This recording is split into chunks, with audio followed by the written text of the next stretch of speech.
Hi hello मस्ती में झुमो আমি Siddhika and welcome back to my channel the passing moment. আজকে থেকে শুরু হচ্ছে আমার এই ট্রাভেল ব্লগের নতুন সিরিজ। এতক্ষণ পর্যন্ত তোমাদের সেইভাবে বলাই হয়নি যে আমরা কোথায় যাচ্ছি। গতকাল তোমরা দেখেছো আমরা সকালবেলা গৌহাটিতে এসে উঠেছিলাম এবং বাকি হাফ বেলা গৌহাটি শহরটিকে ভালোভাবে ঘুরে দেখেছি। আর এখন সকাল 6:30 বাজে আর আমরা সকলেই রেডি হয়ে বেরিয়ে পড়েছি। গতকাল আমরা হোটেল রাজদূতে উঠেছিলাম আর এখন সেখান থেকে বেরোনোরই প্রসেসিং হচ্ছে। এই হোটেলের বিভিন্ন ডিটেলসের ব্লগ তোমরা পরে দেখতে পেয়ে যাবে। যাই হোক, এবার তোমাদের বলি আমাদের এইবারের ট্যুরটা কোথায় হচ্ছে। আমরা এইবারে যাচ্ছি অরুণাচল প্রদেশ। হোটেল চেক আউটের সব প্রসেস মা করে দিয়েছে আর এই যে আমাদের গাড়ি এসে গেছে। এখন আমাদের মালপত্রগুলো উপরে তোলা হচ্ছে, এরপরেই আমরা এবার বেরোবো। গৌহাটি শহর থেকে যখন অরুণাচল ট্রিপ শুরু হয় সেক্ষেত্রে প্রথম স্টেইং পয়েন্ট থাকে ভালুকপং। ভালুকপং শহরটি আসাম এবং অরুণাচলের সংযোগ সীমা বরাবর অবস্থান করছে। সেই অর্থে ভালুকপংয়ে আলাদাভাবে দেখার জায়গা বলে কিছু নেই। প্রকৃতপক্ষে ভালুকপং একটি পিডমন্ট পয়েন্ট হিসাবে কাজ করে, যেখানে গুয়াহাটি থেকে অরুণাচল পর্যন্ত যে দীর্ঘ যাত্রাপথ তার একটা ব্রেক পয়েন্ট বলা যেতে পারে। যেহেতু আমরা খুব সকাল সকাল বেরিয়েছিলাম তাই এখন আমরা থেমেছি একটু ব্রেকফাস্টের জন্য। তোমাদের বাকি ট্যুর ডিটেলস আমি চলো একটু পরেই দিচ্ছি। এখন আমরা একাধিক ধরনের ব্রেকফাস্ট নিলাম, যার যেমন পছন্দ। কেউ পুরি সবজি, কেউ ছোলা ভাটোরা, কেউ ইডলি, কেউ ধোসা, যার যা ইচ্ছা চা কফি সব মিলিয়েই আমরা এখানে খেয়ে নিচ্ছি।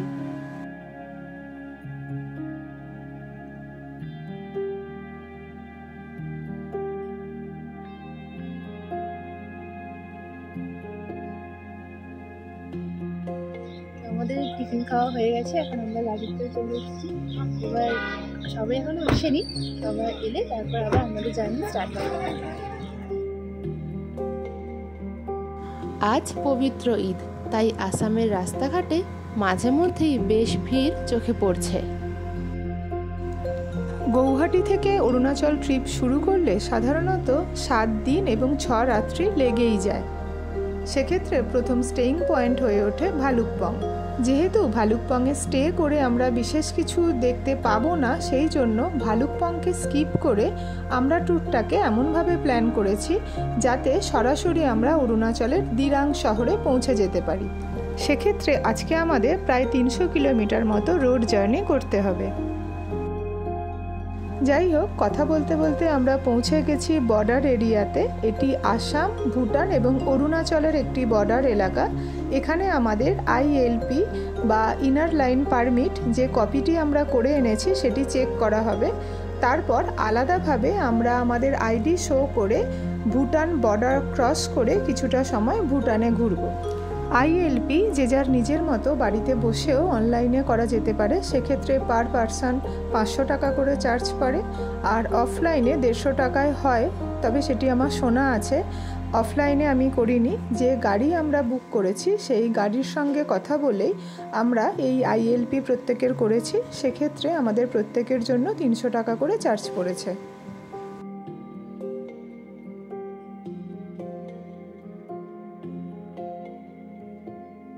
তো আমরা এখন এসে গেছি একেবারে ইন্ডিয়া আর ভুটানের বর্ডারটার কাছে। এই যে মেন গেটটা, এটাকে ক্রস করলেই আমরা পৌঁছে যাবো ভুটানের ওখানে।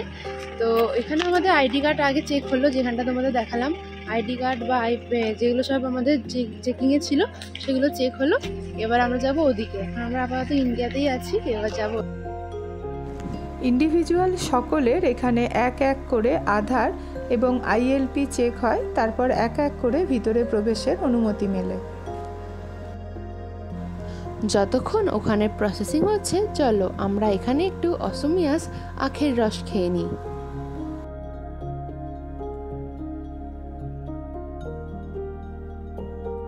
ঢুকে পড়েছি আমরা ভুটানে। গেটের কাছে ভিডিওগ্রাফি করা অ্যালাউড ছিল না। মতো তো সব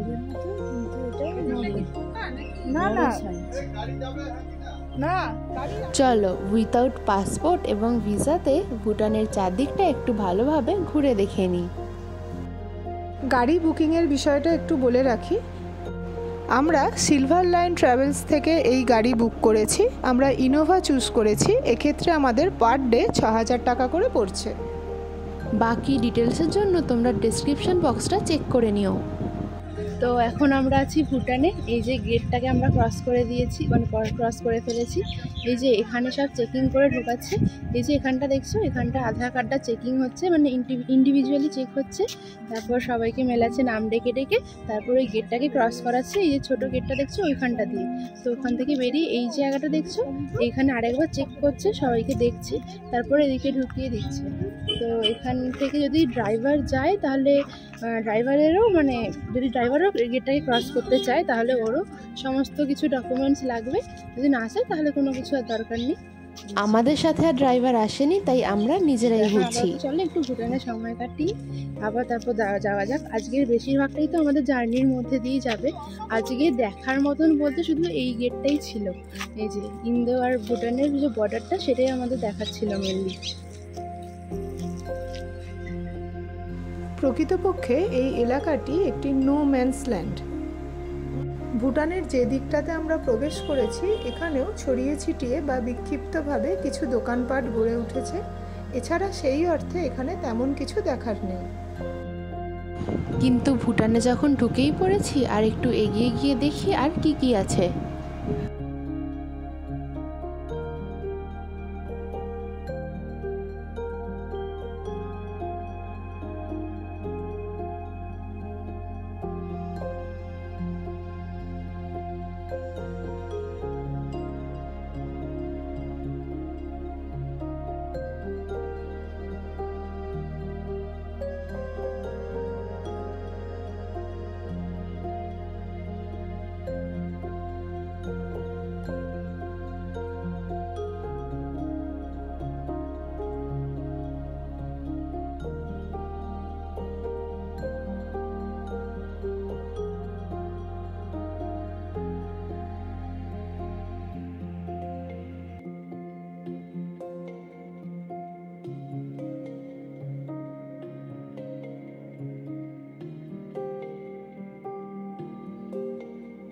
এখানে ছোটোখাটো বেশ অনেকগুলি দোকানই ছড়িয়ে ছিটে রয়েছে, আর এই দোকানের বিভিন্ন জিনিসপত্রের দামগুলো তুলনামূলকভাবে কমই লাগলো। চলো একটু ভালো করে ঘুরে দেখে নিই এই দোকানে আর কি কি আছে।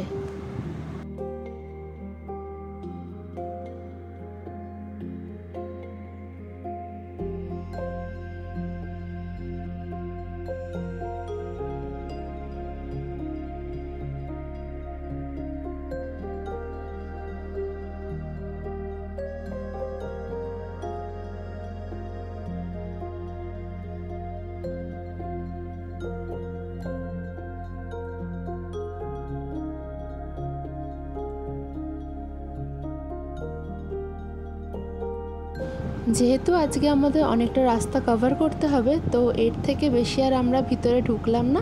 এবার আমরা এখান থেকে বাইরে বেরোবো। আই কার্ড আর এটা একটা চিরকুটের মতো কাগজ। এটা হারিয়ে গেলে 700 টাকা, এটা হারিয়ে গেলে 500 টাকা। এটা যতক্ষণ থাকবে ভুটানে থাকতে পারবে। তো হয়ে গেল আমাদের ভুটান বর্ডার ঘোরা। এবার আমরা বেরোচ্ছি এখান থেকে। এরপরে আবার জার্নি স্টার্ট হবে। কতক্ষণ সময় লাগবে তো জানি না। ইন্দো ভুটান বর্ডার থেকে বেরিয়ে কিছু দূর গিয়েই আমরা এই নদীটিকে দেখতে পাই। তো ড্রাইভারকে বলে আমরা এখানে একটু থামি। এই জায়গাটি হলো ভৈরব কুণ্ড। তো আমরা এখন এসেছি ভৈরব কুণ্ডে। এই মানে এটা অনেকটা, মানে উপত্যকাটা অনেকটা বড়, কিন্তু এখন জলটা একেবারে শুকিয়ে গেছে বললেই হয়। তো এই সামান্য সামান্য জায়গায় জলটা বলছে। এই জলটা আমরা ড্রাইভারের থেকে জিজ্ঞাসা করে যা জানলাম, এই জলটা একেবারে ভুটানের পাহাড় থেকেই আসছে। আর এটার নাম হলো ভৈরব কুণ্ড। আর এই নদীটি ভুটানের একেবারে সীমান্তে অবস্থিত। যেখানে আমি এখন দাঁড়িয়ে আছি ওইগুলোও কিন্তু উপত্যকারই নদীটার, কিন্তু এখন গরমকাল বলে পুরোটাই সব শুকিয়ে গেছে। সামান্য জায়গাগুলোতে দেখা যাচ্ছে জল। ভুটানে উৎপন্ন জামপানি নদী এবং ভৈরবী নদী ঠিক এই জায়গাতে এসেই মিলিত হয়েছে এবং ধানসিঁড়ি নদী রূপে বয়ে গেছে। লোকাল মানুষদের কাছে এইটি একটি পিকনিক স্পট হিসাবে গণ্য হয়। এইখানে আমাদের আইএলপি আরও একবার চেক হলো। চলো আবার আমাদের জার্নি স্টার্ট হলো। এরপরে আর কোনো পয়েন্ট নেই, একেবারে থামবো লাঞ্চ টাইমে।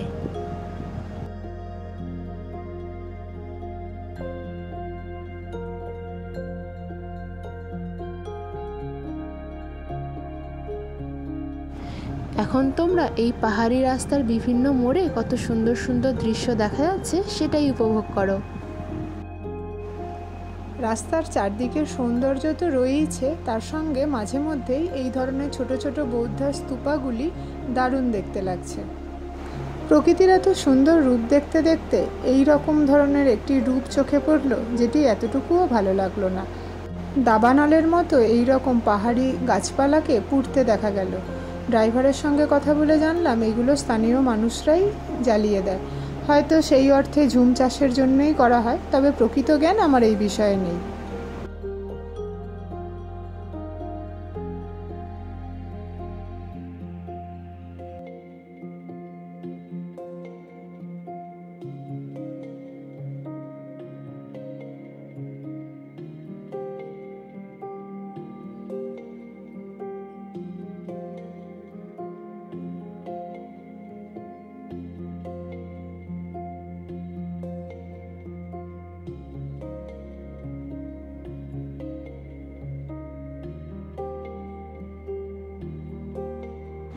বেশ অনেকটা গাড়ি করে জার্নি করার পর এখন আমাদের গাড়ি থেমেছে তেনজিং গাঁওয়ে।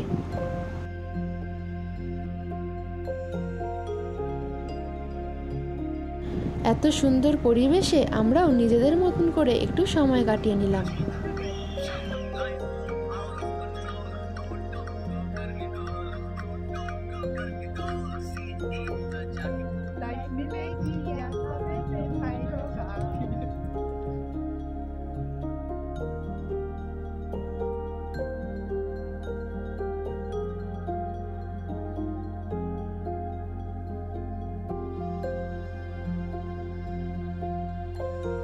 একটু যাতায়াত পথে টি ব্রেকের জন্য দাঁড়িয়েছি এই যে তেনজিং গাঁয়ে, যেখানে লেখা আছে, আর এখানে 3 ইডিয়টসের মতন যে ভাইরাল সিনটা ছিল ওখানে এরকম করাও আছে। তো আমরা অনেক রিল টিল সব কিছু করেছি। আর এখানে এত ঠান্ডা হাওয়া দিচ্ছে, কি বলবো, একদম সব ক্লান্তি দূর হয়ে গেছে, খুবই সুন্দর লাগছে। এখানে রাস্তার বাঁকটা দেখো কি সুন্দরভাবে বোঝা যাচ্ছে। আর ওই যে এখানে লেখা আছে তেনজিং গাঁ, ওখানে থেকে যে ভিউটা দেখা যাচ্ছে একদম মারাত্মক ভিউ, খুবই সুন্দর। চলো এখন সবাই এখানে টি ব্রেকের জন্য ভেতরে গেছে, তো আমরা একটু ভেতরে যাওয়া যাক।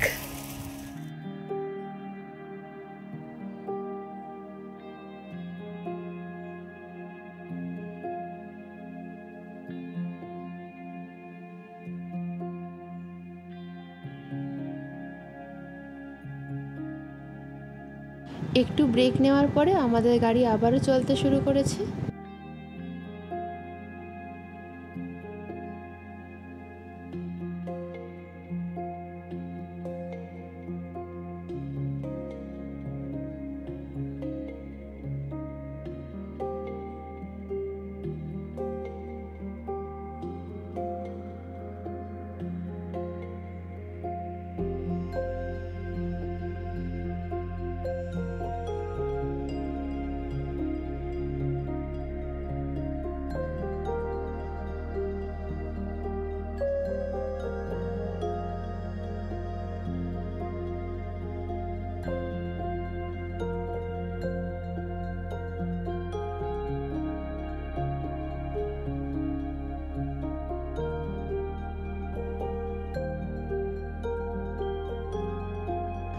মাঝে মধ্যেই চারপাশের আবহাওয়া হঠাৎ করে পরিবর্তন হয়ে যাচ্ছে।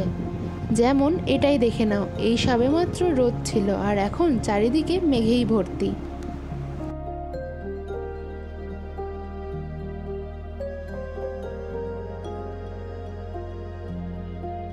তো আমরা আবার গাড়িটা তো অনেকক্ষণ চলছিল, একটু ব্রেক নেওয়ার জন্য দাঁড়িয়েছি। মেনলি ব্রেক নয়, মা ভাই আর মান্তুদির প্রচণ্ড বমি ভাবটা আসছে, ওই জন্য একটু হাওয়া নেওয়ার জন্য একটু গাড়ি থেকে নেমেছে, কারণ অনেকক্ষণ হয়ে গেছে, টানা জার্নি হলো, শরীরের খুব খারাপ। এখানে একটা সুন্দর ব্যাকগ্রাউন্ডে মা, ভাই আর মান্তুদি এখন নিজেদের বমি দান করছে। মা ঠিক আছো? খুব ঠান্ডাও দিচ্ছে, দেখে ভিতর করে বসো। I I